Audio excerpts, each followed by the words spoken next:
Beleza, galera, hoje é dia 11 de novembro de 2020 e agora no próximo domingo, dia 15, teremos eleições no âmbito municipal em todo o nosso país. Será a oportunidade de nós escolhermos os nossos prefeitos e vereadores. O objetivo desse vídeo é te dar um norte para que você escolha os seus candidatos da maneira mais sábia possível. Esse vídeo ele não tem a intenção de te apresentar candidato e nem fazer propaganda para ninguém. Primeiro ponto que nós temos que levar em conta é o seguinte: se você está assistindo esse vídeo e você é cristão, você tem que se lembrar que a nossa cosmovisão, ou seja, a nossa lente de enxergar o mundo, ela é pautada nas Sagradas Escrituras. E isso vai ter que fazer toda a diferença.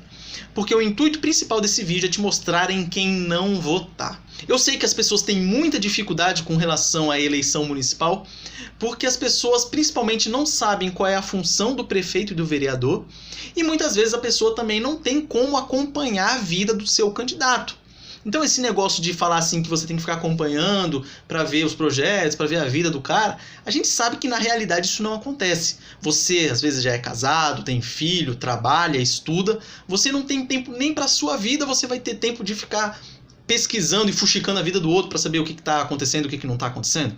Então por isso que eu pretendo com esse vídeo ajudar você aí a escolher da maneira mais sábia possível. Eu já vou deixar claro que a intenção do vídeo é fazer com que você não vote em partidos de esquerda. E eu vou explicar e dar os meus argumentos do porquê eu digo isso. Então um dos motivos de eu ter gravado esse vídeo é que recente pesquisa mostrou que quase 70% dos eleitores da cidade de São Paulo não sabem em quem votar.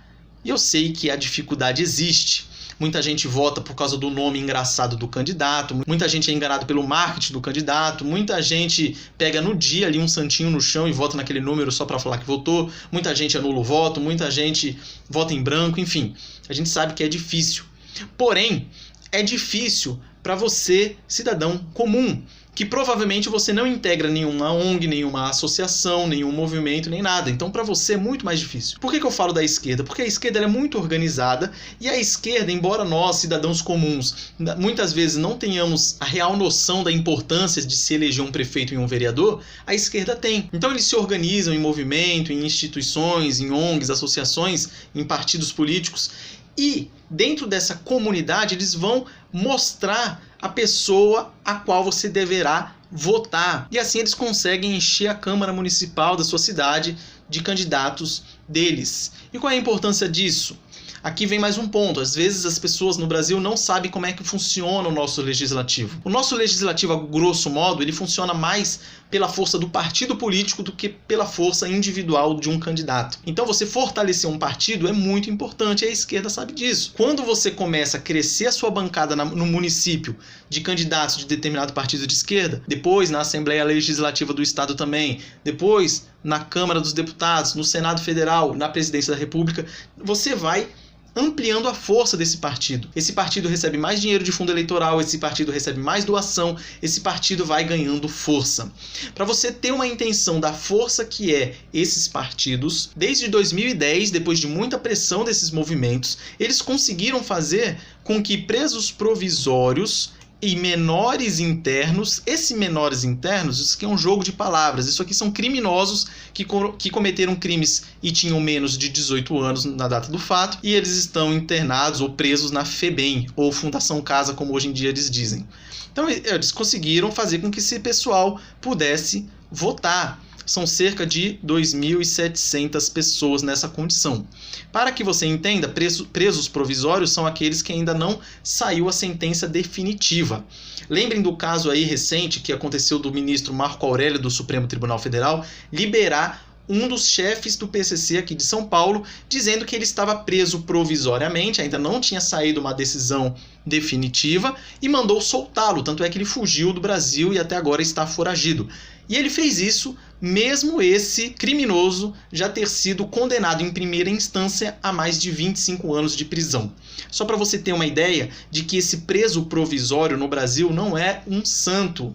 Por quê? Porque no Brasil, para você ficar preso preventivamente ou temporariamente, não é qualquer crime, são crimes graves. Se for crime leve, a pessoa assina um termo circunstanciado ou a pessoa no dia seguinte é libertada, liberdade provisória, é concedida a liberdade provisória, às vezes confiança, às vezes com medidas outras, por exemplo, de ter que se apresentar no fórum todo mês, ou utilizar a tornozeleira eletrônica, enfim, tem outras medidas cautelares e às vezes não tem medida nenhuma. E para a pessoa que cometeu o crime e tinha menos de 18 anos, é mais difícil ainda. Para esse menor ficar preso, ele tem que ter cometido crimes graves como sequestro, extorsão, homicídio, tráfico de drogas, lesão corporal seguida de morte, enfim, tem que ser crimes graves. Então o que eles conseguiram fazer esses movimentos? Com que esses presos votem. E é claro que esses presos vão votar em quem? Em quem os movimentos indicarem, óbvio, ou indicado pelo chefe da facção criminosa que comanda o respectivo estabelecimento criminal. Lembrando que toda a fundamentação filosófica para esses movimentos de esquerda ela tem origem no marxismo, que por si só é anticristão. Se você tiver a curiosidade, acesse aí no seu computador o Manifesto Comunista, que foi escrito por Karl Marx e outro comunista amigo dele. E lá eles dizem 2 vezes que o objetivo deles é a abolição da família. Então aqui você tem a primeira, a abolição da família. Até os mais radicais exaltam-se com essa infame intenção dos comunistas. E depois, a abolição da família, do lucro, tal. Aqui tem os objetivos.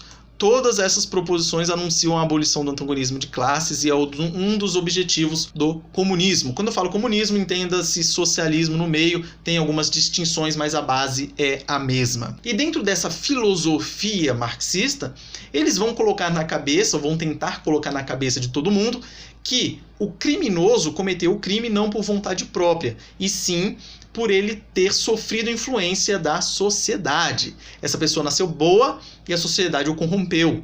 É aquele papo do criminoso ser uma vítima da sociedade. E é claro que essa pessoa vítima da sociedade que está presa aqui, como eu mostrei, vai votar em alguém que defenda essa visão. Então esse é um dos motivos de você não votar nesse partido. Outros motivos, eles conseguem trabalhar muito bem na área cultural dentro do município. Então, dentro da Câmara dos Vereadores, uma coisa que eles fazem que chama muito atenção é o nome que eles dão às ruas, avenidas, viadutos da cidade. Isso cria no imaginário popular que aquele nome que está sendo colocado ali na rua, no viaduto e tal, é uma pessoa a ser enaltecida, é uma pessoa importante, é uma pessoa para que você se guie por ela. E qual que é o problema disso? Você vai ter distorções, por exemplo, igual essa aqui no bairro Jardim Elisa Maria, aqui em São Paulo. O nome da rua se chama Carlos Marighella. O bairro Elisa Maria, aqui em São Paulo, é um bairro de periferia e geralmente eles fazem isso em locais mais pobres, justamente onde eles conseguem mais atenção do povo. O povo é mais carente e eles conseguem enganar mais esse pessoal. Qual que é o problema de ter um nome chamado Carlos Marighella na rua? Simples. Esse Carlos Marighella foi um criminoso. Morreu em confronto com a polícia na época do regime militar. Ah, mas com que base eu estou falando isso? Com base nos fatos da época, você pode pesquisar, e principalmente com relação ao que o próprio Carlos Marighella falou. Por isso que eu utilizei o exemplo dele. Pesquise aí na internet também, você vai achar o Mini Manual do Guerrilheiro Urbano, que foi escrito pelo Carlos Marighella. E você vai ver em determinado local lá que ele vai falar o seguinte, aqui na página 42, sobre as execuções. Então ele vai dizer que a execução é matar um espião norte-americano, e é claro que esse termo é muito genérico. Todos que lutavam contra o movimento comunista na época eram considerados espiões norte-americanos. E aqui você vai ver que ele justifica a execução de um monte de tipo de pessoas, agente da ditadura, um torturador da polícia, ou uma personalidade fascista. Olha que genérico, quem que é uma personalidade fascista? Ele coloca um dedo duro, um informante, um agente policial, um provocador da polícia. Vejam, todas essas pessoas, segundo a instrução dele, deveriam ser executadas. Depois ele continua. Aqueles que vão à polícia por sua própria vontade fazer denúncias e acusações. Aqueles que suprem a polícia com pistas e informações e apontam a gente, também devem ser executados quando não são pegos pela guerrilha. E ele mostra até o modo. A execução é uma ação secreta na qual um número pequeno de pessoas da guerrilha se encontram envolvidos. Em muitos casos, a execução pode ser realizada por um franco atirador, paciente, sozinho e desconhecido, e operando absolutamente secreto e a sangue frio. Então é isso que ele disse. Depois ele vai falar sobre sequestro, sobre roubo, etc. Atos terroristas. Então ele mesmo falou isso. Ele mesmo fez isso. E ele mesmo foi morto em confronto com a polícia. E ele é enaltecido, colocam o nome dele na rua e até sai filme em homenagem a ele, como saiu recentemente. Então nós temos que tomar cuidado com isso e é o vereador que faz isso. Vejam outro exemplo aqui com relação a nome de rua. Recentemente foi dado o nome de Dona Marisa Letícia a um viaduto aqui em São Paulo. Para quem não conheceu, Marisa Letícia é a ex-esposa do criminoso Luiz Inácio Lula da Silva. E que eu me recorde, o único mérito que ela tem foi de ter sido casada com um criminoso.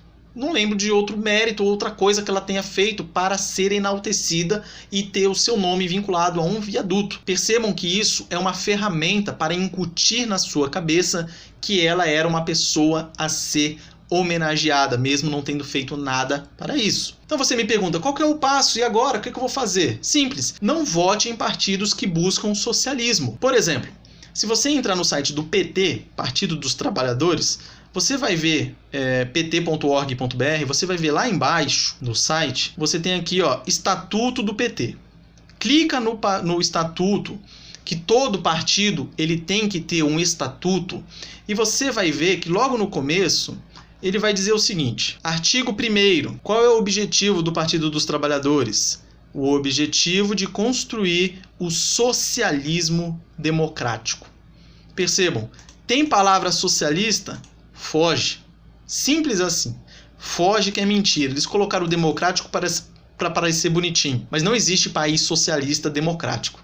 A gente sabe muito bem disso. Vejam China, Coreia do Norte, Cuba, e você vai entender o que eu estou dizendo. Outro exemplo, PSOL é um partido que no próprio nome tem a palavra socialismo.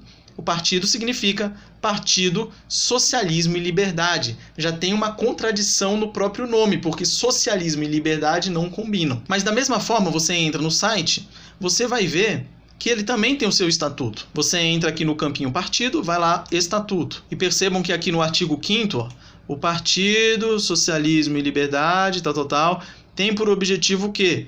Construção de uma sociedade socialista. Pronto. Fuja. Fuja. Todo socialista, ele parte do pressuposto da mentira, da enganação. Eles partem do princípio do ateísmo, que era o princípio filosófico lá do início do socialismo e do comunismo. Ah, você quer um exemplo disso? Eu vou te dar. Um dos candidatos a vereador aqui em São Paulo, pelo PSOL, é esse cidadão, chamado João Paulo De Masi. Ele se declarou, na ficha de candidatura dele, olhem bem para o rosto dele, como negro. E depois ele falou que, na verdade, é como ele se percebe. Isso aqui é uma mentira. Então, para você ver como eles são desvinculados da realidade. Quem vota em mentiroso só pode ter acordo com o pai da mentira.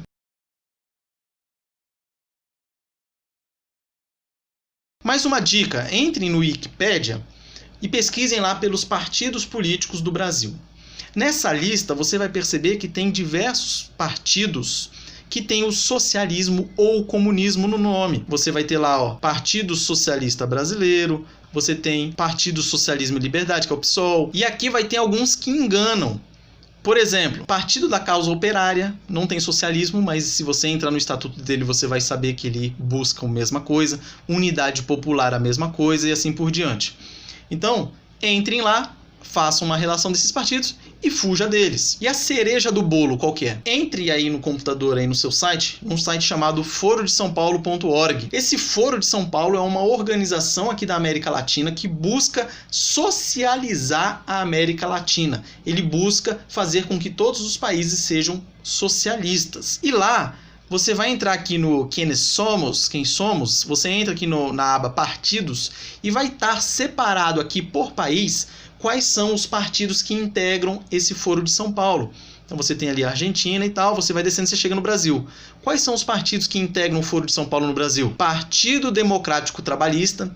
Isso aqui já vai confundir, porque você percebe que ele não tem socialismo nem comunismo no nome. Esse aqui é o PDT, do Ciro Gomes. Depois você tem o Partido Comunista do Brasil, PCdoB. Depois você tem Partido Comunista Brasileiro, o PCB. Depois você tem Partido Popular Socialista, o PPS. E por fim o Partido dos Trabalhadores, que é o PT. Integrava até pouco tempo o Partido Socialista Brasileiro, o PSB. Não está aparecendo aqui mais no site, mas a gente sabe que a veia dele é socialista, igual o PSOL, mas o PSOL não está aqui. Então eles agem meio por fora, mas aqui já é um critério interessante para que você consiga saber quais são os partidos que buscam tudo que é contra a nossa visão cristã. Agora uma dica mais prática, eu vou deixar o link aí na descrição. Saiu agora a lista com todos os candidatos a vereador na cidade de São Paulo, porque eu acredito que o vereador é o mais difícil para o povo escolher. Prefeito tem menos candidato, é mais fácil da pessoa escolher. Se você clicar aqui no clique aqui, ó, tem a lista completa. E a lista completa está aqui, ó. Você vê aqui o nome, o partido, tal, que a pessoa está. Então, por isso que eu te falei que eu não ia fazer propaganda para ninguém. Por que eu estou fazendo propaganda? Para você não votar naqueles partidos de esquerda. E aí, todos os outros que sobrou, que são vários, você entra na lista, pesquisa lá o nome que te agradar, você vota. Não interessa quem, desde que não seja naquele partido. É lógico, a não ser que apareça alguém aqui, parece que o Kid Bengala parece que é candidato aqui em São Paulo. Todo mundo sabe que o Kid Bengala é ator pornô, né? Então, quais são os valores que ele tem? Não vota num cara desse, mesmo ele não sendo do PT, PCdoB, nem nada disso. Mas é um cara que todo mundo conhece e sabe que ele não tem lá uma moral muito correta. Então você foge desse pessoal. Então você viu lá o nome de alguém, você achou legal, pega o número e vote nessa pessoa. Não fortaleça esses partidos e nem movimentos de esquerda.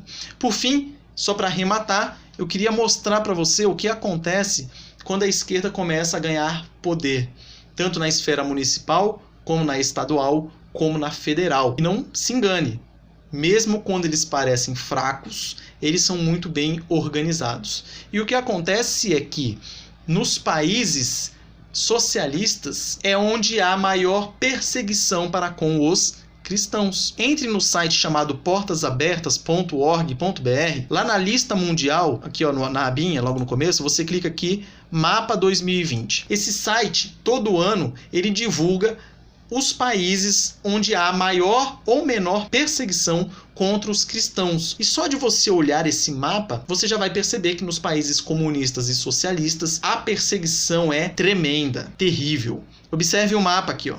Quanto mais escuro, maior a perseguição. E quanto mais claro, menor a perseguição. Então você percebe aqui, nós temos o Brasil, ó. Aqui em cima, na Colômbia, ó, você já tem alguma perseguição contra os cristãos. Aí você percebe lá, ó, a Rússia já tá amarelão. Você percebe aqui a China, ó, mais escura. Você percebe aqui, ó, a Índia. Você percebe ali o Afeganistão, Paquistão. Aqui, lógico, que tem os países que percebem que são muçulmanos. Mas você vai ter a maior perseguição aos cristãos hoje em dia, que é na Coreia do Norte. Tá vendo ali, ó, no mousezinho? Coreia do Norte é o país com maior perseguição aos cristãos. E a Coreia do Norte, ela é comunista. Então tomem cuidado com isso. Orem para escolher os seus candidatos da maneira mais sábia possível.